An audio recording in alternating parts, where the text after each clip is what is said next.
Hello everyone, my name is Dinesh Kumar and once again welcome back to educator agency. आज के इस video में हम बात करने वाले हैं टीचिंग एप्टीट्यूड के बहुत ही बेहतरीन टॉपिक लेवल्स ऑफ टीचिंग।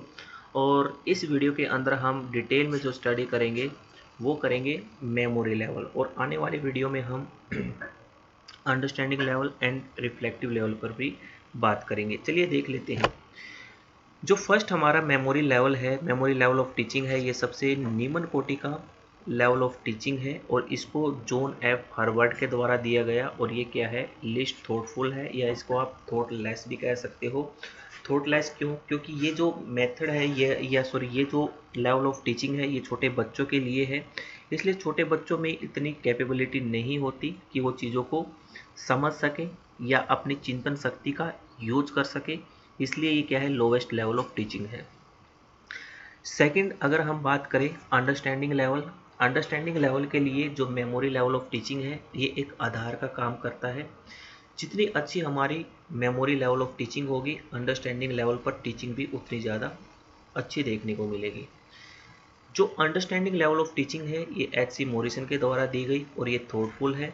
क्यों? क्योंकि यहाँ पर बच्चे चीज़ों को कंपेयर करके समझना शुरू कर देते हैं, अपनी थिंकिंग का, अपनी अंडरस्टैंडिंग का यहाँ पर वो यूज करते हैं। सबसे हाईएस्ट लेवल की जो टीचिंग है वो हमारी क्या है, रिफ्लेक्टिव लेवल ऑफ टीचिंग। ये हंट के द्वारा दी गई और ये मोस्ट थॉटफुल है, क्योंकि बच्चे यहाँ पर अपनी जो एब्स्ट्रैक्ट थिंकिंग है उसका यूज़ करते हैं, अपनी जो डिडक्टिव रीजनिंग है उसका यूज़ करते हैं, या फिर ये कहिए कि यहाँ पर बच्चे अपनी इंसाइट का, अपनी सोच का प्रयोग करते हैं। चलिए देख लेते हैं मेमोरी लेवल ऑफ टीचिंग। तो जो मेमोरी लेवल ऑफ टीचिंग है इसके प्रवर्तक कौन है, वो हर्बर्ट है। और ये हमारा क्या, फर्स्ट लेवल ऑफ टीचिंग है। और it is also cold thoughtless teaching. इसको थॉटलेस टीचिंग भी हम बोल सकते हैं, बिकॉज क्योंकि इसमें क्या है, फोकस नहीं किया जाता है। बच्चे की जो थिंकिंग एबिलिटी होती है उसको डेवलप करने में इसमें फोकस नहीं किया जाता, क्योंकि बच्चे की थिंकिंग एबिलिटी को डेवलप करने का जो काम किया जाता है वो अंडरस्टैंडिंग एंड रिफ्लेक्टिव लेवल पर किया जाता है। ये किस पे फोकस करती है, सिर्फ और सिर्फ मेमोराइजेशन पे करती है। जो बच्चे होते हैं वो चीज़ों को क्या करते हैं, मेमोराइज करते हैं, अपनी मेमोरी में स्टोर करते हैं और समय आने पर उनको रिकॉल करते हैं। क्लियर? द लर्निंग और the knowledge is factual in nature. इस लेवल पर जो हमारी लर्निंग होती है या फिर जो नॉलेज होता है वो फैक्चुअल होता है नेचर में। This is usually used in lower classes. और इस लेवल ऑफ टीचिंग का जो यूज किया जाता है वो लोअर क्लासेस के लिए किया जाता है, छोटे बच्चों के लिए किया जाता है, क्योंकि बच्चों के अंदर वो एबिलिटी नहीं होती कि वो चीज़ों को कंपेयर करके समझ सके, अपनी चिंतन शक्ति का यूज कर सके। This is a thoughtless teaching. ये क्या है, थॉटलेस टीचिंग है। इसलिए क्या है, ये सबसे लोवेस्ट लेवल ऑफ टीचिंग है। In this level of teaching, emphasis is laid on presentation of fact and information and its cramming. इस लेवल ऑफ टीचिंग में क्या है, एम्फेसाइज जोर दिया जाता है टीचर के द्वारा। टीचर यहाँ पर प्रेजेंटेशन करता है, प्रेजेंट करता है बच्चों के सामने फैक्ट को एंड इन्फॉर्मेशन को, और बच्चे डायरेक्टली उसको क्या करते हैं, उनकी क्रैमिंग करते हैं। आपने देखा होगा छोटे बच्चों में, जैसे छोटे बच्चों को या छोटी क्लासेज में जब बच्चों को हम अल्फ़ाबेट सिखाते हैं या काउंटिंग सिखाते हैं, टेबल सिखाते हैं, तो बच्चे एज इट इज़ उसको अपनी मेमोरी में मेमोराइज कर लेते हैं और उसको रिकॉल भी कर देते हैं, बट उनकी अंडरस्टैंडिंग, उनकी समझ बच्चे को नहीं होती। Hence memory level lack insight. इसलिए क्या है, इस लेवल पर जो इनसाइट है उसकी कमी देखने को मिलती है, बच्चे अपनी यहाँ पर सूझ का प्रयोग नहीं कर सकते। If the subject matter presented by the teacher is cramped by the student, the task of this level of teaching is said to be complete।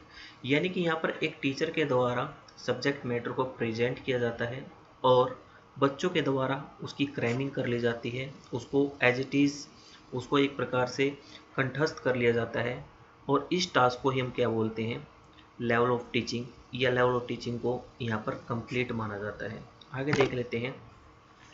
अगर हम लेवल ऑफ टीचिंग में बात करें इसके ऑब्जेक्टिव की, ऑब्जेक्टिव में क्या होता है, जो बच्चों का ज्ञानात्मक पक्ष होता है, ज्ञानात्मक जो पक्ष होता है सिर्फ और सिर्फ उस पर ही फोकस किया जाता है। मीन्स यहाँ पर क्या होता है, बच्चों के सामने जो भी फैक्ट या जो भी कंसेप्ट, जो भी नियम बच्चों के सामने प्रेजेंट किए जाते हैं, बच्चे एज इट इज़ उसको अपनी मेमोरी में स्टोर कर लेते हैं। और इस लेवल ऑफ टीचिंग का जो ऑब्जेक्टिव है वो यही होता है कि बच्चों के मस्तिष्क में चीज़ों को ठूसना, ठीक है, कि बच्चे उनको रिकॉग्नाइज कर सकें, उनको रिकॉल कर सकें। अगर nature of the subject matter की बात करें, यानी कि इस लेवल पर जो सब्जेक्ट मैटर होता है वो सिंपल होता है, ताकि बच्चे उनको क्या कर सके, कंठस्थ कर सके, या फिर समय आने पर उनको रिकॉल कर सके। यानी कि यहाँ पर जो कंटेंट है इतना मुश्किल नहीं होता कि यहाँ पर बच्चों को अंडरस्टैंडिंग की आवश्यकता पड़े, ठीक है, क्योंकि बच्चे बहुत ज़्यादा छोटे होते हैं, उनकी जो इंटेलिजेंसी है या फिर यूँ कहिए उनकी जो अंडरस्टैंडिंग पावर है वो इतनी मैच्योर नहीं होती कि वो चीज़ों को समझ सके। अगर यहाँ पर रोल ऑफ लर्नर की बात करें, यहाँ पर एक लर्नर का जो रोल होता है वो सेकेंडरी होता है। प्राइमरी रोल किसका होता है, टीचर का होता है। बच्चे यहाँ पर एक प्रकार से पैसिव रहते हैं और टीचर यहाँ पर एक्टिव रहते हैं। टीचर यहाँ पर क्या करता है, टीचर यहाँ पर एक प्रकार से जो तानाशाही है वो वो क्या करता है, तानाशाही दिखाता है। मीन्स एक प्रकार से जैसा टीचर बोलता है बच्चों को वैसा ही करना पड़ता है।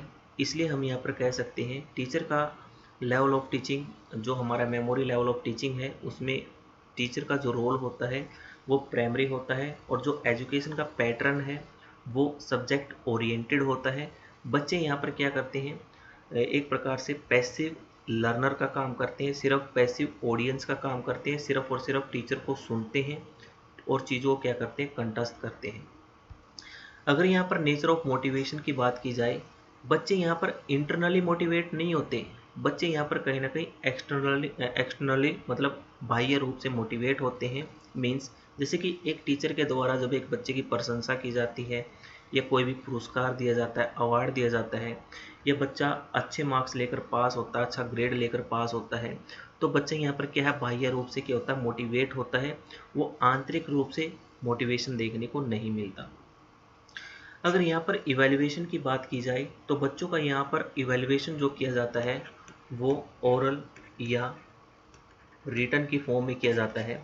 यहाँ पर जो ऐसे टाइप टेस्ट होता है वो बच्चों का यहाँ पर नहीं किया जाता है। यहाँ पर बच्चों का ऑब्जेक्टिविटी के आधार पर या ओरल टेस्ट के आधार पर क्या है, बच्चों का इवैल्यूएशन किया जाता है। क्लियर? तो आज की इस वीडियो में हमने बात की है मेमोरी लेवल ऑफ टीचिंग की। अगर आपको वीडियो अच्छी लगी है तो वीडियो को लाइक एंड शेयर करना ना भूलें। अगर आप चैनल पर नए हैं तो चैनल को सब्सक्राइब कर लें, और आने वाली वीडियो में हम understanding level and reflective level को भी डिटेल में समझने वाले हैं। मिलते हैं नेक्स्ट वीडियो के साथ, तब तक के लिए नमस्कार, जय हिंद।